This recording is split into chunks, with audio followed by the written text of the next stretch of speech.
Study IQ IAS, अब तैयारी हुई अफोर्डेबल। नमस्कार दोस्तों आई एम श्योर कि कल से लगातार आप सुन रहे होंगे कि जो रेप अक्यूज्ड है प्रज्वल रेवन्ना वो भारत लौट रहा है। और इसको देखते हुए कल देर रात को SIT के द्वारा फाइनली जो अरेस्ट है वो कर लिया गया है प्रज्वल रेवन्ना का। ये आप देख सकते हो खबर, SIT arrest Hassan MP Prajwal Revanna at Bengaluru airport after his return from Germany. तो इस पूरे केस के बारे में हम अच्छे से जानेंगे कि एग्जैक्टली अभी तक हुआ क्या है, क्योंकि यहाँ पर हमें समझना जरूरी है। आपको याद होगा इंटरपोल की नोटिस जारी की गई थी, तो उसमें प्रोसेस क्या होता है। अगर कोई पर्सन अगर नोटिस जारी किया जाता है उसके खिलाफ, अगर वो भारत लौटता है तो कैसे प्रक्रिया होती है, यहां पर आगे क्या होने वाला है, साथ ही साथ एग्जैक्टली कौन कौन से केस फाइल किए गए हैं, वो सब कुछ मैं आपको बताऊंगा। चलिए आगे बढ़ते हैं, लेकिन उससे पहले ध्यान रखिएगा आज आखिरी डेट है हमारे सेल का फायदा उठाने का। अगर आप UPSC की तैयारी कर रहे हैं 2025 के लिए, तो GS फाउंडेशन बैच पर आपको मैक्सिमम डिस्काउंट मिल जाएगा by using this code Ankit live.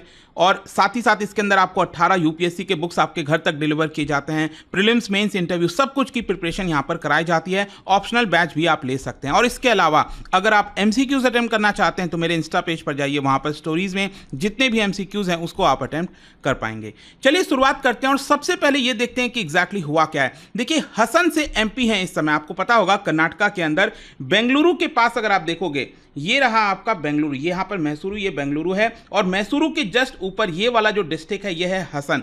तो ऑलरेडी वहां से वो MP हैं प्रज्वल रेवन्ना। लेकिन रिसेंटली आपको याद होगा इनके खिलाफ काफी सारे वीडियो सामने आए थे जिसमें आरोप लगाया गया कि ये सेक्सुअल असॉल्ट कर रहे हैं। और इसी को देखते हुए क्या होता है कि फाइनली 28 अप्रैल को, क्योंकि क्या हुआ कि जो चुनाव है वो एक्चुअली हसन में 27 अप्रैल को हुआ था, उसके अगले ही दिन प्रज्वल रेवन्ना ये जर्मनी चले गए। उसके बाद क्या हुआ, 28 अप्रैल को कर्नाटका की सरकार ने एक SIT का गठन कर दिया, स्पेशल इन्वेस्टिगेशन टीम, ताकि जो भी वीडियो सामने आए हैं उसके खिलाफ जो है यहां पर जांच की जा सके। और इसके साथ साथ एक और काम यह हुआ कि जो इंटरपोल की ब्लू कॉर्नर नोटिस है वो भी जारी कर दी गई। देखो क्या होता है ब्लू कॉर्नर नोटिस में, मतलब एक देश बाकी देशों से रिक्वेस्ट कर रहा है कि इस पर्सन के बारे में आप हमें जानकारी दीजिए कि ये पर्सन कहां पर है, क्या कर रहा है। ठीक है, तो यहां पर फाइनली क्या होता है कि खबर यह आती है कि फ्राइडे को सुबह सुबह, मतलब आप समझिए थर्सडे की एकदम देर रात को लगभग 1 बजे के आसपास खबर यह आती है कि प्रज्वल रेवन्ना भारत में लैंड करेगा, बेंगलुरु एयरपोर्ट पर लैंड करेगा। इसी को देखते हुए यहां पर Karnataka police, special investigation team, Bengaluru police और इमिग्रेशन अथॉरिटीज ये सतर्क हो जाते हैं और पूरी प्रिपरेशन कर लेते हैं इनको अरेस्ट करने के लिए। अब आप देख सकते हो यहां पर एक्चुअली प्रोसेस क्या होता है। मान लो किसी के खिलाफ अगर इंटरपोल की नोटिस जारी की गई है, तो जब वो पर्सन आता है, लैंड करता है मान लो भारत में, तो सबसे पहले जो इमिग्रेशन अथॉरिटीज हैं वो अरेस्ट करती हैं उस पर्सन को, ताकि जो लुकआउट सर्कुलर जारी किया गया है उसको पूरा किया जा सके। फिर इसके बाद जो इमिग्रेशन अथॉरिटीज हैं वो लोकल पुलिस को हैंडओवर कर देती हैं। अब लोकल पुलिस ने फाइनली क्या किया, SIT को हैंडओवर कर दिया तुरंत उसी समय एयरपोर्ट पर। और फाइनली जो SIT है अब इसकी पूरी जांच करेगी। वैसे मैं आपको बता दूं कि प्रज्वल रेवन्ना ने खुद यहां पर एक वीडियो जारी किया था और कहा था कि मैं SIT के सामने खुद 10 बजे तक फ्राइडे को सामने प्रेजेंट हो जाऊंगा।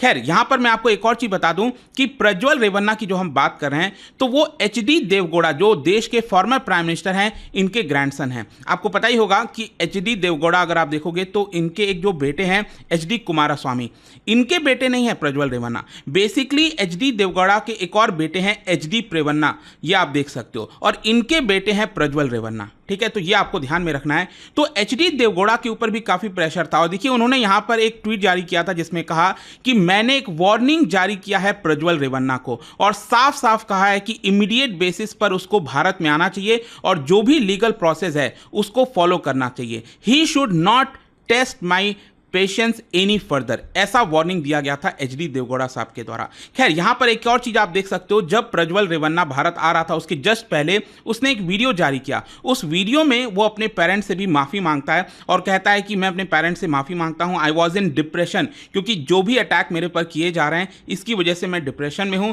आई will appear on 31 May, I will cooperate to the best of my abilities. खैर यहां पर आप देख सकते हो कि जो प्रज्वल रेवन्ना है वो भारत से गया कैसे, इसको लेकर मैंने एक डिटेल वीडियो बनाया था। बेसिकली अगर आप देखोगे तो प्रज्वल रेवन्ना के पास डिप्लोमेटिक पासपोर्ट है, ये रेड कलर का जो पासपोर्ट होता है। अब क्या है ना कि ये जर्मनी गया था।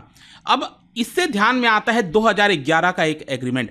भारत और जर्मनी में एक एग्रीमेंट हो रखा है कि अगर कोई पर्सन डिप्लोमेटिक पासपोर्ट से मान लो भारत से जर्मनी जाता है तो उसको वीजा लेने की आवश्यकता नहीं है टिल 90 डेज, मतलब 90 दिन तक वो जर्मनी में बिना वीजा के जा सकता है।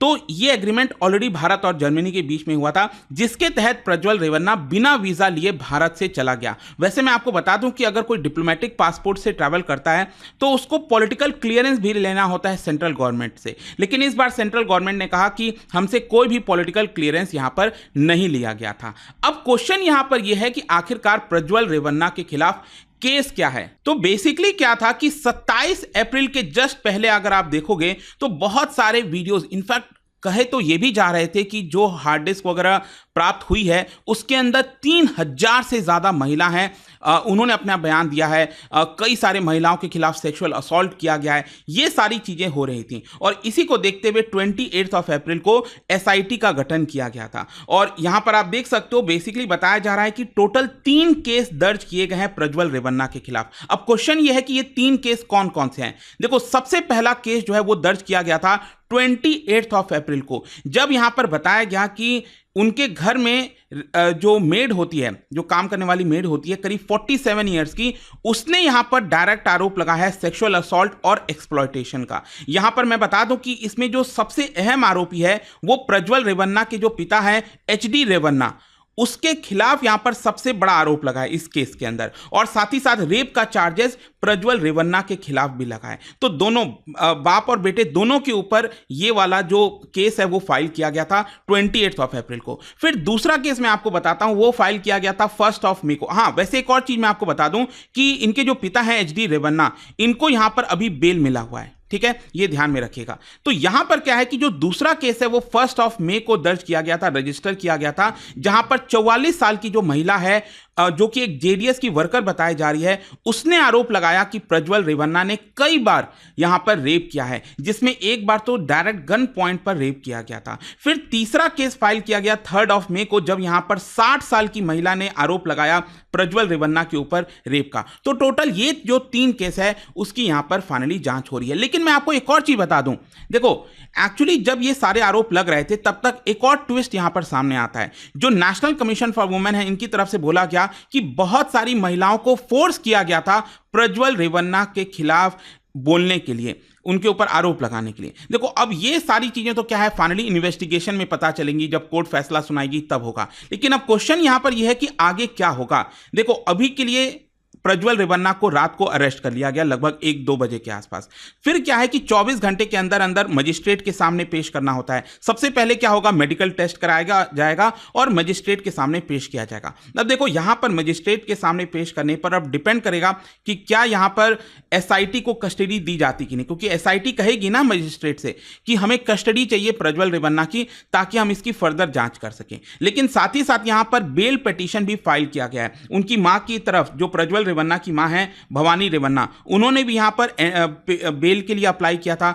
खुद प्रज्वल रेवन्ना ने भी बेल के लिए अप्लाई किया था। वो देखना होगा उसमें क्या होता है। लेकिन मैं आपको बता दूं कि जो प्राइमरी एविडेंस है इस पूरे केस में वो है तीनों महिलाओं का जो स्टेटमेंट है वो।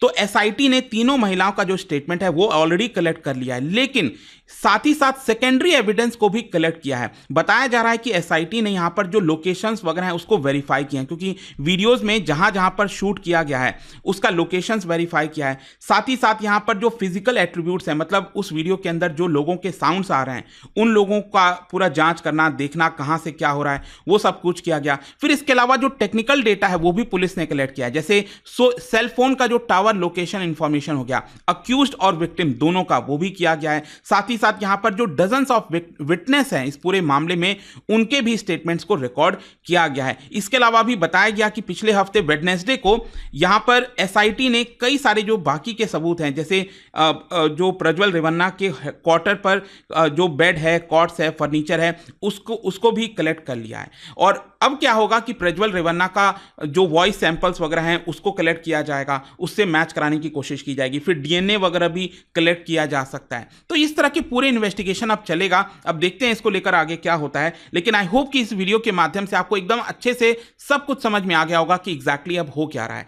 और प्रज्वल रेवन्ना आ गए हैं, ये एक अच्छी बात है, और यहां पर सही तरीके से इस पूरे मामले की जांच होनी चाहिए। अगर प्रज्वल रेवन्ना ने कोई भी ये गलत काम किया है और इतने सारे यहां पर चार्जेस लगे हैं तो डेफिनेटली कड़ी से कड़ी सजा होनी चाहिए। खैर, जाने से पहले एक इंटरेस्टिंग क्वेश्चन यहां पर आपको बताना है, नई चेतना कैंपेन जो कि सेंट्रल गवर्नमेंट के द्वारा लॉन्च किया गया था, ये किस चीज से रिलेटेड है। यहां पर 4 ऑप्शन है, इसका राइट आंसर आप सबको पता है, मेरे इंस्टाग्राम पर तो मिलेगा ही, वहां पर अगर आप नहीं हो कोई बात नहीं, टेलीग्राम से ले सकते हैं इसका सही उत्तर। मैं कई सारे जो एमसीक्यूज हैं वो यहां पर स्टोरीज में डालता रहता हूं। अगर आपको पीडीएफ चाहिए तो टेलीग्राम पर आइए, अलग अलग सोशल मीडिया पर आप जुड़ पाओगे। और जैसा मैंने आपको बताया, अगर आप यूपीएससी की तैयारी कर रहे हैं, कोई भी बैच चाहते हैं, you can simply use this code Ankit live to get maximum discount. And I hope कि वीडियो आपको पसंद आया होगा। मिलता हूं आपसे next time. Till then, thank you very much, see you soon.